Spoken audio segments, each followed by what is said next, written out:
Now it's common knowledge that every single word within the first 15 seconds of your video must earn its place. On YouTube in 2026, that's not enough. I want you to take a look at this Alex Hormozi video, and in particular, have a look at what each line is actually doing. Poor people stay poor because they want a fast way to get rich. These are quite literally his first words in this entire video, and they accuse the person watching of something. Anyone who clicked on a video about wealth building is by definition the person he's calling out with that sentence. He's making them feel uncomfortable. Instead, the richest people that I know pick one of these 4 paths, play it for a decade. Look, the line, the richest people that I know, creates novelty and it creates curiosity. Not everyone has proximity to wealthy people. Having the advice come from them rather than Hormozi himself is a great way to shortcut trust. You don't need the viewer to trust you if it's not your opinion. You know, if the advice comes from people who are objectively successful. No president, no economy is going to make you rich. You have to do that for yourself. Once again, continuing with this accountability and guilt tripping, the viewer needs to change what they're doing right now, and if they don't, they will stay poor. But that's not the only thing he's doing in these lines, because what he then does is open 2 curiosity loops. The richest people that I know pick one of these 4 paths. That's the first one. Of course, viewers want to then find out what the 4 different paths are and why there isn't just one. Loop 2 is how to choose the right one for you personally. And neither of these loops are closed, at least for another 20 minutes. But that's still not it, because buried within these 4 lines is something far more subtle, but it makes a huge difference, and is why Hormozi engineers his videos like this. Try to count the pronouns in those first 21 seconds, because if you do, you'll see that he says I only 3 times, but the words you or yourself 7 different times. This subconsciously makes the viewer feel that the video is about themselves, not about Hormozi. Look, at this point, it's personal. And this is just the first level that Alex Hormozi and his huge team does to micro-engineer videos that don't just go viral, but attract his dream clients. If you look at a title and thumbnail, you'll be forgiven for mistaking that its main job is to capture attention.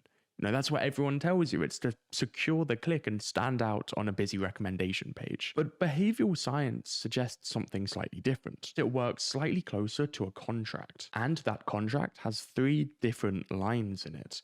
It has the structure, it has the topic, and finally it has the emotion. Now the structure and the topic feel obvious, you know, the structure being what kind of video it is, so a listicle, maybe a challenge video or a talking head. The topic also feels slightly more intuitive, so simply just what the video is about. But the emotion is a lot more subtle, and not enough people understand this. But Hormozi's team micro-engineers it with precision. And so the emotion is the feeling the viewer thinks they are buying when clicking on the video. And so if we look at this Alex Hormozi video from just 2 weeks ago, Why AI Won't Make You Rich in 2026, the structure promised there is an argument against AI. And so a tutorial video would break that first contract. And then we have the topic, which is of course about AI, and it's about ignoring this wave of hype, and that's far more obvious. Let's go to the emotion. So the emotion of this video is permission to stop panicking. Now that's quite subtle, and maybe you wouldn't have instantly thought of that when seeing this video. But I promise, out of all of these expectations, this emotion is the most important to pay off. Your attention graph is simply a summary of how tightly you stuck to that contract. And if at any point in your video you go off the rails, this will be felt and viewers will click off. Okay, cool. Now we're zooming through these lower levels. I'm really excited to get on to the other stuff. But before we're able to do that, I need to clear something up. In 2026, you cannot pretend that the YouTube discovery algorithm is a testing machine. Because up until now, this is what people believed, until one of the engineers behind the algorithm went on stage and actually revealed how it works. Now, myself and my team have studied this, along with hundreds of other articles published by Google that go into detail behind this. And it's mind-blowing that what we found is so different to the status quo YouTube strategy information out there. People are fooling themselves because the algorithm does not test videos. Here is actually how it works, and you need to understand this before the next levels make sense. YouTube has already made its decision about how good your video is before it even starts pushing it. You see, as soon as you upload your video on YouTube, it gives you a score of how good your video is.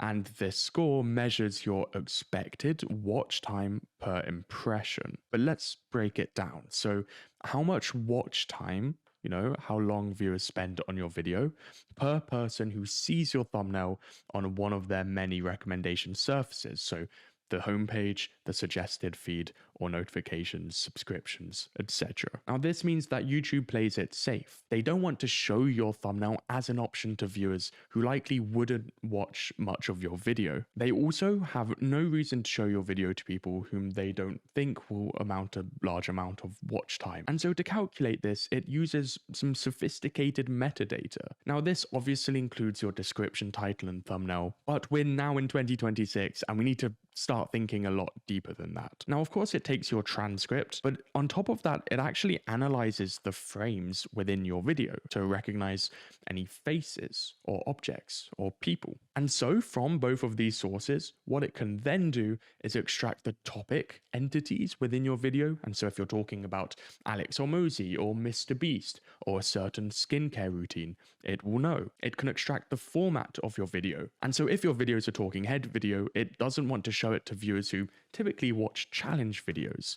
Now, everything else about your video can be exactly the same, but the way it's presented, how dynamic your camera angle is to maybe represent a POV style video, YouTube will know. Now, even outside of your uploaded video's metadata, it will look at the channels like yours and your own channel across your past catalog of videos to understand something called your co-watch history, so which other videos are typically watched within the same session time as one of yours or video like yours, and to be honest, so many more sources of data. And only after doing all of this processing does YouTube even begin to hand out impressions or reach. And it does so according to that prediction, how good that metadata says your video is. And so by thinking about YouTube this way, you will realize that your view count is a readout of how confidently YouTube identified an audience for your video. That means it isn't a verdict. The system is risk averse by design, so it pattern matches to what already worked on similar viewers. And finally, most importantly, any novelty or new parts of your video has to prove itself against an audience who the YouTube discovery machine already understands. And this is the exact science behind how 3 different words between these 2 videos here costed 500,000 views in difference. Have you spot the difference yet? So in this first title, How to Win with AI in 2026, this video got 800,000 views. Now, objectively, the thumbnails are exactly the same. This was an outlier. Let's take a look at this other video, which is titled How to Use AI in Your Business in 2026. And because of that, it performed far worse. The words "in your business" tell the discovery machine to route your video just to business owners. And so because of this, the video wasn't punished, but it was just pre-filtered. The target audience was a lot more specific. And so the discovery machine didn't even try to push it to viewers who haven't watched videos titled "in your business" before. And now we can get on to the good stuff. So level 3. The shape of the body. Look, once you see this, you won't be able to unsee it.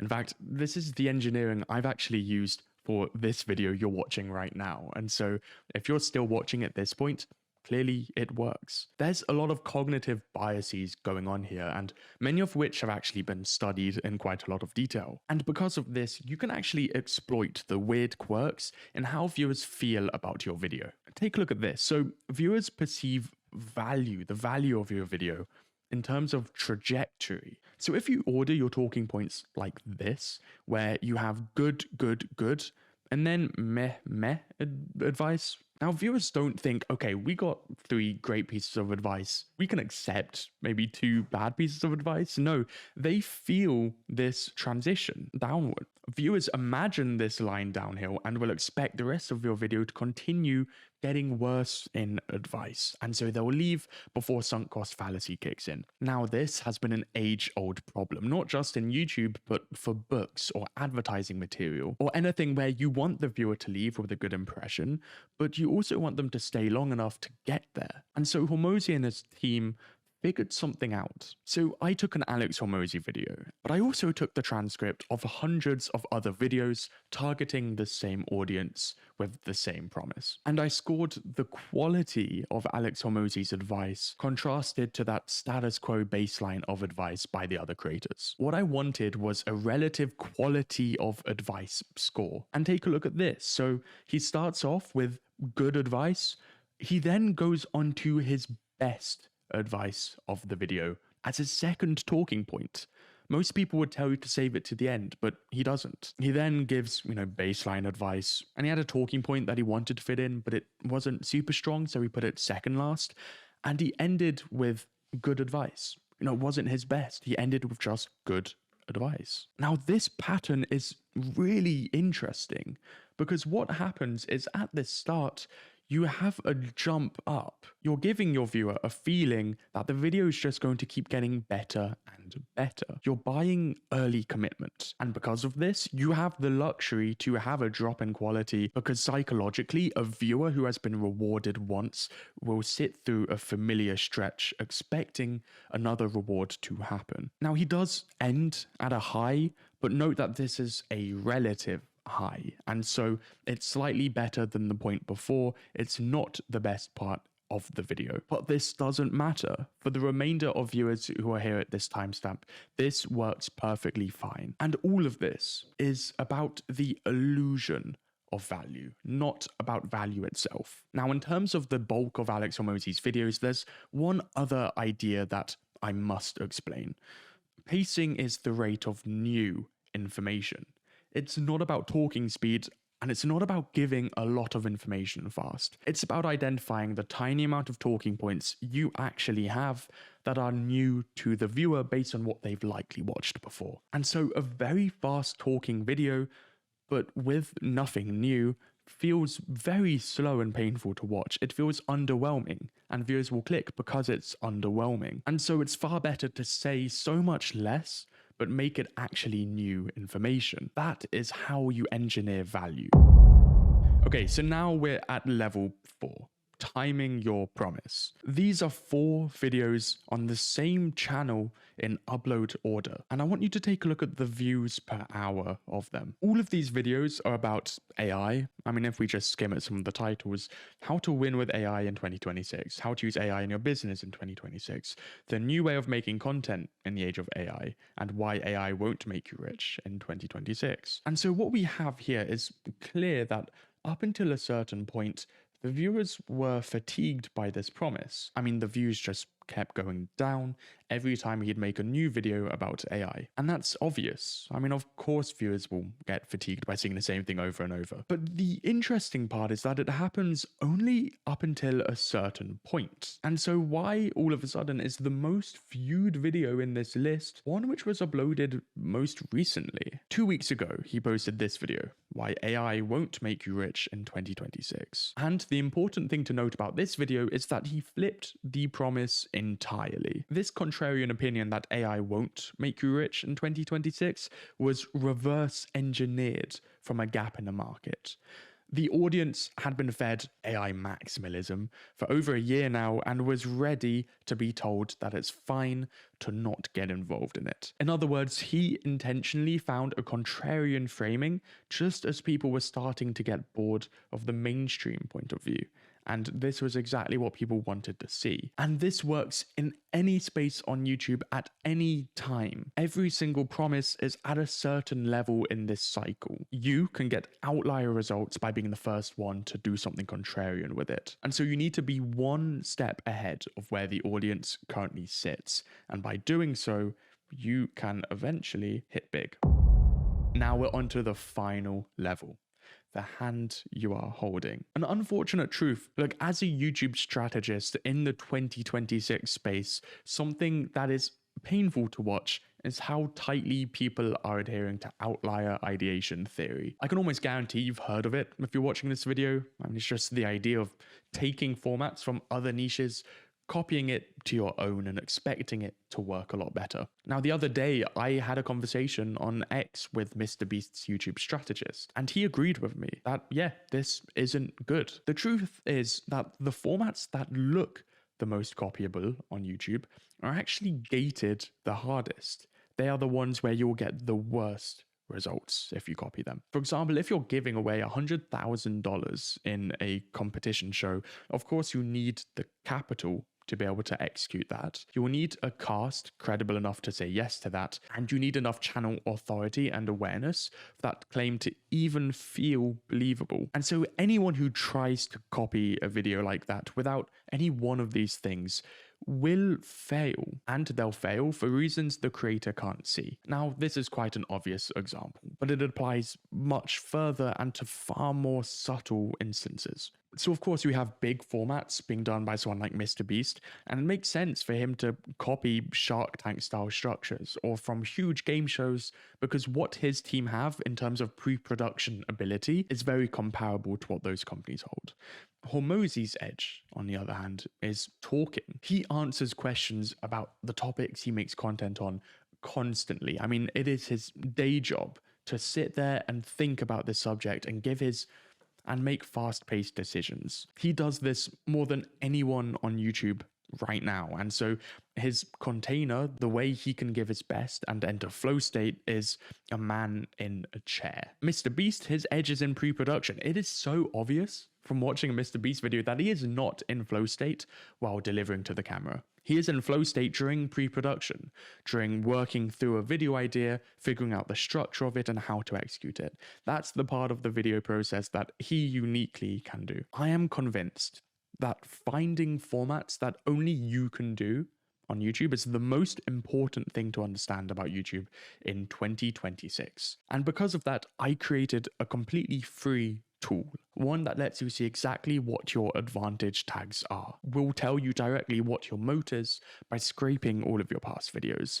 Literally, you don't need to enter any credit card details. Just go on the link in the description or audit.attentiongrow.com and you can get it completely for free. Look, this is how mine came out.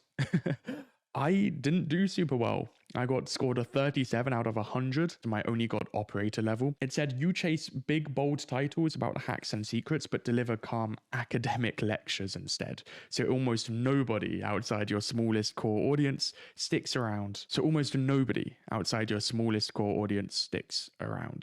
It is very harsh. That's emergent from the rigid rules we've given it based on all of the conversations I have with creators. My advantage tags are proprietary assets from working with huge clients and creators in the space. Any video where I'm not going through those is a waste. I also have an expert network and have client case access. This is my hand of cards. It's my poker hand. And I need to be playing this. And this will tell you exactly what your poker hand is. So give it a shot right now.